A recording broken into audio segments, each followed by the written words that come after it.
fast the car was going when it ran into them. Josh is okay, they said, which is most important. The picture of the car, and I'll retweet And actually, this. Paul Lynn, who is the boss of the KCMG Motorsport team here for the first time. So, yeah, it's not really a great omen, I'm afraid, for the team. Which means they've got to come back again, don't they? But the good news is both drivers came out of this okay, and if you haven't seen video, it will be on YouTube, and it is a big accident. And again, you know, we talk about how reliable the cars are, how safe the cars are, how strongly these things are built. And you know, if you curse the FIA for everything else, and occasionally we do have need to, the pushing on endlessly of the safety standards is absolutely worth its weight in gold, because two drivers there who 20 years ago would both died on the scene, I think, in an accident of that ferocity. Battle for second place, just heading up towards the Schwedenkreuz. I'd like to direct the attention of the Court Malud to the battle for fifth place. Frank Stippler's number 4 Audi, ahead of the number 6 Mercedes by the massive margin, John, of 0.59 seconds. Yes, nothing at all. Furthermore, behind there, Your Honour, the battle for 7th place, which is the 16 Mercedes and the 29 Audi, that's a 4-second margin, so that's one car catching up in traffic. The battle for 11th place, which is the number 14 Christopher Haase-driven car collection Audi, ahead of the number 18 Mercedes, and that is a 2.5-second margin as well. So absolutely the battle for second is the closest in the top 20, but it's not the only one going on in the top 20 that's slightly more than a game of chess. And now forced at the moment for those guys as they head out onto the far side of the circuit from the start-finish line, and they are getting a bit of traffic now as they head onto the far side of the hill, and then as they come down, they've got a Golf in it.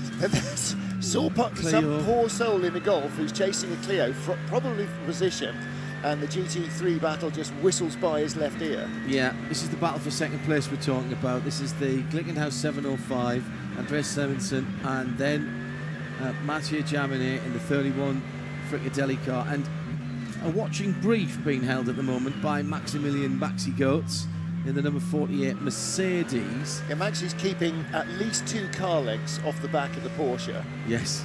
Just for confidence sake. Just in case. Yeah. Dropping down to the bridge at the bottom of the hill, where you used to be able to get. Can you still get on there for tourists? Yeah, the road's there on the right. We've just gone past it. But you can't, because there's no barrier there which will take your ring card. So if it's they use it for track days, and they use it for getting the cars down to Ardenau when they have a display in Ardenau. But if you want to take part in a tourist lap, you can't get on there. You're listening to live coverage of the Nurburgring 24 hours. We're live on RS1 and RS3, 2 of the 3 full-time channels from the Radio Show Limited network, and in sound and vision on the website www.radio-show.co.uk. You want to drop us a line here in the Aston Martin Racing Lounge, use Twitter. It's the easiest way to do it, at @RSL_studio, hashtag N24RSL.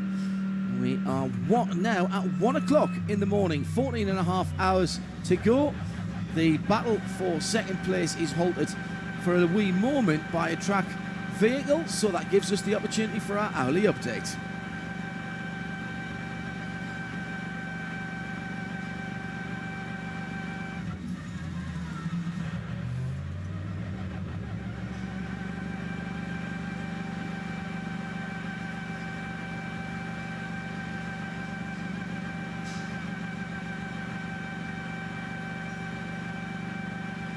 So, hourly update, let's just take a quick look at our top 10 leaderboard. The 911 Porsche, Michael Christensen is at the wheel, ahead by 2 minutes 40 seconds. The three-way battle for second place, the Glickenhaus number 705, the 31 Porsche and the 48 Mercedes. Fifth position is the number 4 Audi, and that is ahead of the number 6 Mercedes by fully 0.3 of a second now. That gap has halved from 0.6. Seventh place is the number 16 Mercedes. That's 20 seconds behind that battle, and 3 seconds behind the 7th place car is the number 29 Audi. In 9th place is the number 7 Lamborghini, first time in the top 10 for that car, and rounding out the top 10 is the number 14 Audi. We'll get to the rest of that battle later on. Most recent hourly update for, what is it, 1 o'clock, so that's an odd number. So V3T, our class leader, oh, now we've lost him. Yes, car 718. It is still the Porsche 718. 94th place overall for Ralph Sensen at the wheel of that car in V2T. Karl Struber is driving the Manheller Racing BMW F30.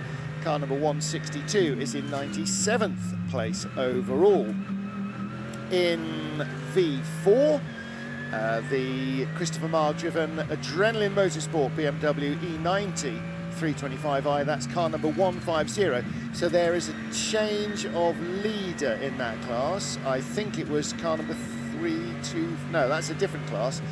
So it may actually still be the same car. 150, Christopher Mag. 1 minute 21 ahead of their closest class rivals. That's 90th place overall, that car. So that's a close class battle. And that is the V4 leader in V6 to move up the speed ladder.